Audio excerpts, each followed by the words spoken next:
Hello मेरे प्यारे बच्चों, कैसे हो? Let's begin with part 4 chemical bonding. Okay बच्चा, तो लास्ट लेक्चर में हमने पढ़ा था वीबीटी के बारे में, वैलेंस बॉन्ड थ्योरी, राइट? उसके बारे में हमने अच्छे से पढ़ा था।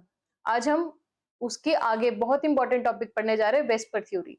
दैट इज वेरी इंपॉर्टेंट और बहुत बच्चों को जनरली इसमें कंफ्यूजन रहती है। तो बच्चा बहुत सिंपल सा फॉर्मूला है जो कि हमने वीबीटी में भी लगाया था। Z is equal to half into number of valence electron of central atom, जो आपके central atom के जो valence electron है, plus number of monovalent atom surrounded by your central atom, जितने उसके आसपास मोनोवेलेंट एटम लगे होंगे, है ना, उनको प्लस प्लस अगर आपका एनायन है, माइनस अगर आपका केटायन है, राइट? तो ये एक चार्ट था, है ना, जिसमें हमने पढ़ा था इलेक्ट्रॉन डेंसिटी के बारे में। अगर आपका ये this is the value of your Z, right? This is your geometry and this is your hybridization, है ना। अगर 2 होगी तो लीनियर है ज्योमेट्री, sp है ना। अगर Z आपका 3 है तो that is trigonal planar, sp2, है ना। और उसका एंगल भी आपको ध्यान में रखना है, जैसे अगर लीनियर है तो 180 और अगर ट्राइगोनल प्लेनर है तो 120 डिग्री। अगर 4 है बच्चा तो that is your tetrahedral sp3 hybridization, 109 degree, 5 minutes, right? 8 minutes होता है बेसिकली, 28 मिनट्स, राइट? नेक्स्ट आगे बच्चा, अगर 5 है तो ट्राइगोनल बाइपिरामिडल होगी sp3d, है ना। तो मैंने आपको ये सब बताया था कि 3 इसमें इक्वेटोरियल बॉन्ड बनेंगे और 2 इसमें एक्सियल बॉन्ड बनेगी। 6 है तो ऑक्टाहेड्रल sp3d2, राइट? तो मैंने आपको अच्छे से वीबीटी समझा दी थी, है ना। अगर आपको वीबीटी में डाउट है और आपको नहीं समझ में आए तो जल्दी से जाके इसका पार्ट 4 चेक करके आओ। Okay, let's start with CH3, CH4 methane basic molecule. Okay, तो अब इसको आप देखो, हाफ फॉर्मूले में अप्लाई करेंगे इसको। 4, अब यहाँ पे 4, राइट? इसका वैलेंस, क्योंकि आपका ये क्या है, सेंट्रल एटम है, इसके वैलेंस इलेक्ट्रॉन 4 प्लस आपके सराउंडेड मोनोवेलेंट एटम जो कि है 4, राइट? तो कितना हुआ, 8/2 इज इक्वल टू 4। अब मैंने आपको क्या बताया था, अगर 4 आता है, Z आपका 4 है, तो उसका हाइब्रिडाइजेशन क्या होगा, sp3, ज्योमेट्री क्या होगी, टेट्राहेड्रल, राइट? तो अब यहाँ पे डाल दो। अब दिस इज योर sp3, कैसा रहेगा ये, टेट्राहेड्रल। ओके, नेक्स्ट आ जाओ NH3, ठीक है, NH3 करते हैं।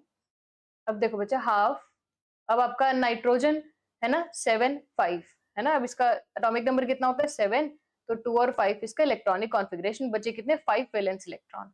5 प्लस 3 कितना आया, 8/2, 4, है ना। तो ये भी क्या आ गया, sp3। नेक्स्ट आपका वाटर देखो, हाफ ऑक्सीजन, है ना। अब इसमें आपका पेरेंट एटम, सेंट्रल एटम कौन है, ऑक्सीजन, इसके वैलेंस इलेक्ट्रॉन देखोगे 6 प्लस 2, दो क्यों, दो मोनोवेलेंट एटम है, कितना है, 8/2 is equal to 4। This is because this also become your sp3। तो बच्चा आपने ये ट्रेंड देखा। अब इसके साथ एक चीज देखो, ये क्या है, इसका बॉन्ड एंगल कितना है, 109 डिग्री 28 मिनट्स। इसका बॉन्ड एंगल क्या है, 160 डिग्री। इसका क्या है, 105 डिग्री, है ना।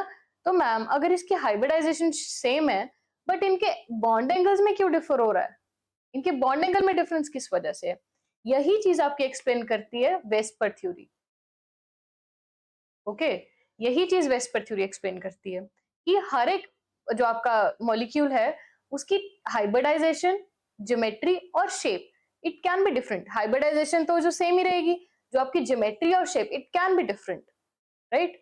अब हम इसको आगे देखते हैं, कुछ पॉइंट्स पढ़ते हैं इसके। ओके, जस्ट अ सेकेंड, ठीक है। देखो मेन आइडिया देखो इसका। अब इसको पहले वेस्पर थ्योरी की डेफिनेशन क्या है भाई, valence shell electron pair repulsion theory, ठीक है। वैलेंस शेल की रिपल्शन इसका नाम है। अब देखो इसका मेन आइडिया क्या है, electron pair bonded and lone pair around the central atom repel each other and try to stay as far as apart. अब देखो, जो आपका वेस्पर थ्योरी क्या मेक श्योर करती है कि अगर आपका जो भी मॉलिक्यूल है, जैसे CH4 है, तो ये आपका कार्बन है, जो इसमें जो हाइड्रोजन है ना बच्चा, ये टेट्राहेड्रली, मतलब sp3 हमने देखा टेट्राहेड्रल ऐसा शेप है, तो अपने आपको ऐसा अरेंज करना चाहिए ताकि इसमें मिनिमम रिपल्शन हो, है ना। मतलब अगर सब अपना, सबको एक दूसरे का नेचर पता है ना, तो वो एक दूसरे के साथ वैसे ही रहेंगे। अब हमें पता है कि जिसके साथ मजाक कर सकते हैं, है ना, बंदा देख देख के मजाक करना चाहिए ना। किसी के साथ भी डायरेक्ट मजाक नहीं कर सकते आप, क्योंकि हमें उसका नेचर नहीं पता। सेम, अगर अगर आप उस इंसान का नेचर पता लग जाए तो आप उसके साथ वैसा मजाक नहीं करोगे। सिमिलर विद CH4 है ना, सिमिलरली हमारे मॉलिक्यूल्स के केस में होता है। अगर इन दोनों को एक दूसरे का सबको एक दूसरे का पता है कि हमें कैसे अरेंज करना है ताकि हम लड़े ना भाई, ठीक है, ताकि इनमें से रिपल्शंस ना हो, तो वेस्पर थ्योरी ये मेक श्योर करती है कि उनका जो ज्योमेट्री और उनका शेप है वो इस तरह से अरेंज हो ताकि वो आपस में लड़े ना, उनमें रिपल्शंस ना हो। तो वेस्पर थ्योरी मेक श्योर करती है कि जो आपका मॉलिक्यूल है that should be stable form में हो, ठीक है, वो स्टेबल हो, कोई रिपल्शन ना करे। Applies to only covalent molecule और पॉलीएटॉमिक आयंस, ठीक है। नेक्स्ट इसमें दो तरह के इलेक्ट्रॉन पेयर, एक आपका था बॉन्ड पेयर्स, ठीक है, जो कि शेयर्ड इलेक्ट्रॉन्स होते हैं, मैं बार बार बता चुकी हूँ अपनी पिछली वीडियोस में भी, है ना। लोन पेयर क्या है, जो बॉन्डिंग नहीं करते, जो सिंगल रह जाते हैं। अब क्या है लोन पेयर, अब रिपल्शन देखो भाई, very important order, lone pair की रिपल्शन ज्यादा होती है as compare to lone pair bond pair, ठीक है, और सबसे कम होती है बॉन्ड पेयर की रिपल्शन।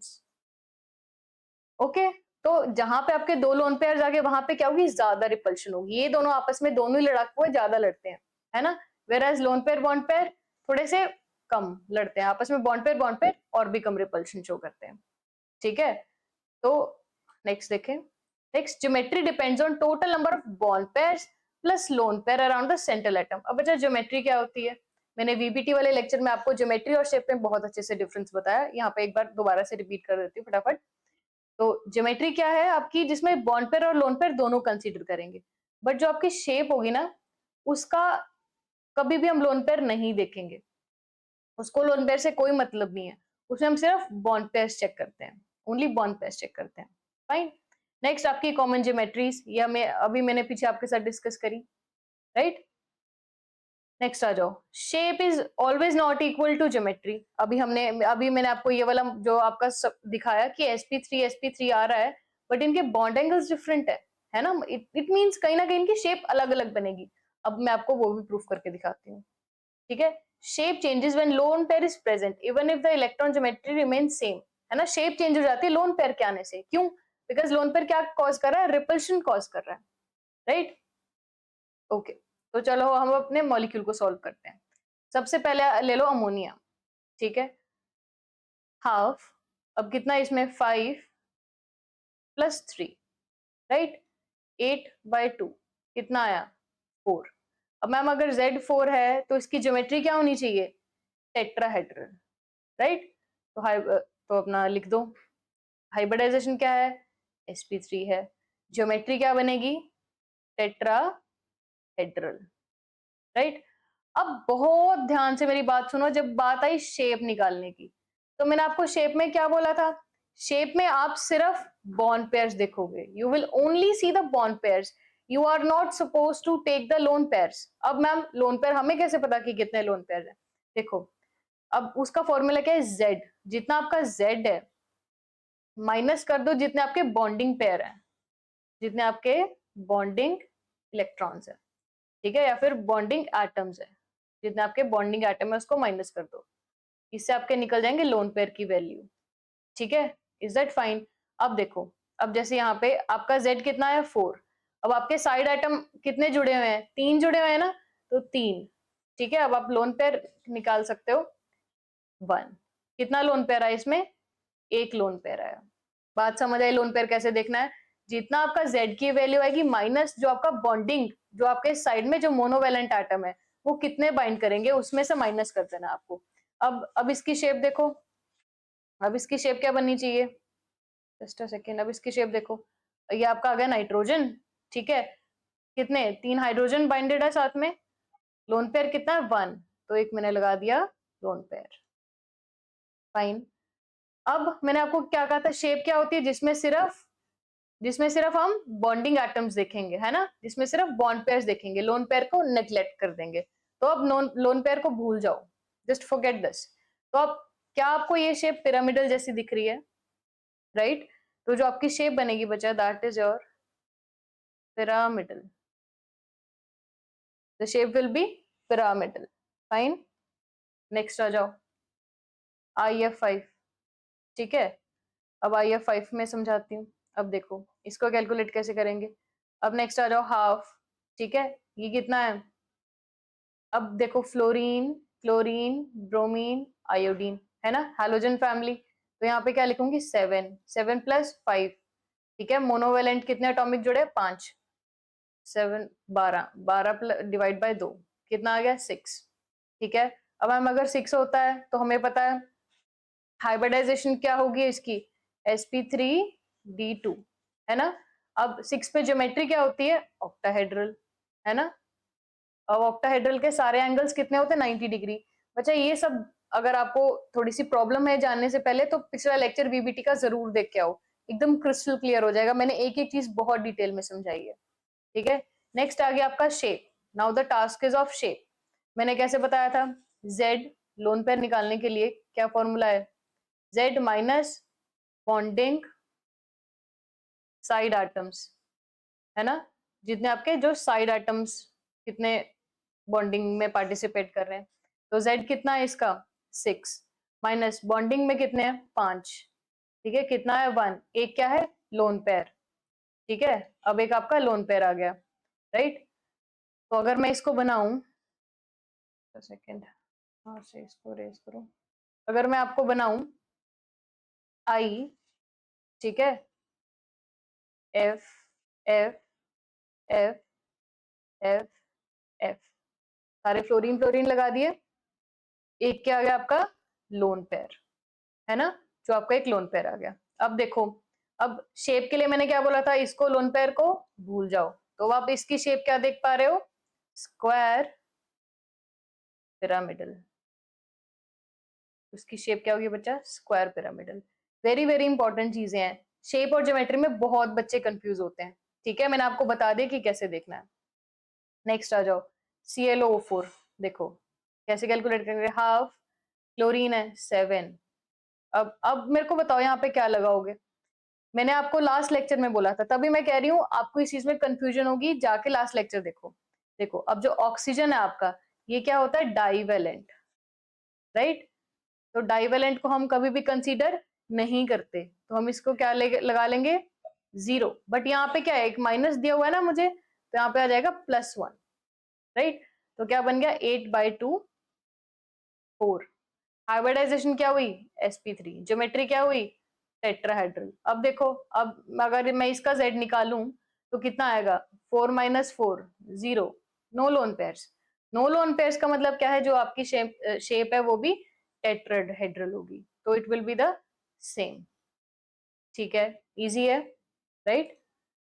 नेक्स्ट आ जाओ, अब ये एक चार्ट है बच्चों, आपकी एनसीईआरटी में भी दिया हुआ है, ठीक है, तो आप इसको देख लेना। अभी बॉन्डिंग ग्रुप आपकी ये Z दिया हुआ है आपको, है ना, तो ये आपके नंबर ऑफ लोन पेयर्स दिए हुए हैं कि अगर ये 1 लोन पेयर होगा ट्राइगोनल प्लेनर होगा, है ना, आपकी ज्योमेट्री बेंट बन जाएगी, जैसे आप वाटर का मॉलिक्यूल ले सकते हो, है ना।